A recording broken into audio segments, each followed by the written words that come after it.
So hello everyone, কেমন আছেন সবাই? আশা করি সবাই অনেক ভালো আছেন। যশোর জেলা থেকে চৌগাছা থানা উপজেলা।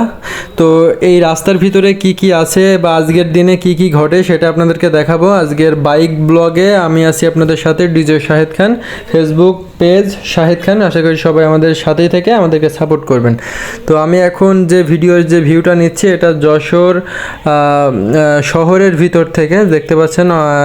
এটা হচ্ছে আমি ছিলাম এতক্ষণ যেখানে বাইকের যাবতীয় জিনিসপত্র কেনা বেচা করা হয়, যেখানে বাইকের সব কিছু অ্যাক্সেসরিজ কিনতে পাওয়া যায়।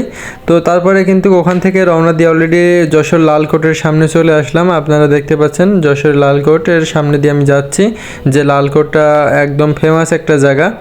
আপনারা দেখতে পাচ্ছেন খুব সুন্দর একটা দৃশ্য। এটা কিন্তু এখন দুপুর 11টা বাজে এখন। তারপরে যশোর শহর থেকে আমি কিন্তু অলরেডি আর্মির ক্যান্টনমেন্ট সব কিছু ছাড়াই চলে আসলাম। এখন রানিং অবস্থায় আছি, সব কিছুই পাই টু পাই আপনাদেরকে ক্লিপ নিয়ে দেখানোর চেষ্টা করতেছি। গাড়ি যারা বাইক চালান তারা কিন্তু সবাই চান যে হাই স্পিড তোলার, কিন্তু হাই স্পিডে ওঠানোর দরকার নেই, কারণ যে কোনো সময় যে কোনো সমস্যা হয়ে যাইতে পারে। কিন্তু কিছু কিছু সময় আমিও গাড়ি উঠাই, দেখতে পাচ্ছেন 80, 85, 100।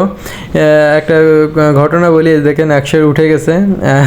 মূলত বিষয় আমি ডিসপ্লেটা দেখাইতে পারিনি। এই যে আপনার হচ্ছে এখানে ফার্স্ট টাইম আর কি ভিডিও করা হচ্ছে আপনার গিম্বেল দিয়ে। ওই গিম্বেল বলতে হেলমেটের ফোন লাগানো হয়েছে। তো হেলমেটে ফোন লাগিয়ে ভিডিও করা হয়েছে অলরেডি। মোবাইল মাউন্ট আসলে বিষয়টা বুঝতে পারিনি যে কীভাবে ইয়ে করলে যে আসলে আমাদের বাইকের ডিসপ্লেটা নেওয়া যাবে, মিটার ডিসপ্লে। তো এটা নেক্সট টাইম থেকে আর এরকম সমস্যা হবে না। নেক্সট টাইম থেকে খুব ভালোভাবে আর কি ভিডিও করা যাবে। আপাতত এই শর্টগুলো দেখালাম, আকাশের ভিউ, রাস্তার ভিউগুলো কেমন হয়েছে নিশ্চয়ই আমাদেরকে জানাবেন। আর রাস্তাঘাটে চলতে হইলে কিন্তু খুব টাফ, যে কোনো সময় যে কোনো দুর্ঘটনা ঘটে যেতে পারে।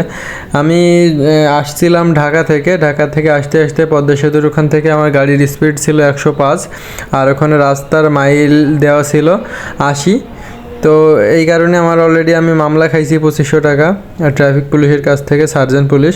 আর এখন যে জায়গাটা দেখতে পাচ্ছেন বাংলাদেশের ভালো একটা স্বনামধন্য জায়গা, এটা হচ্ছে যশোর জেলার বিজ্ঞান প্রযুক্তি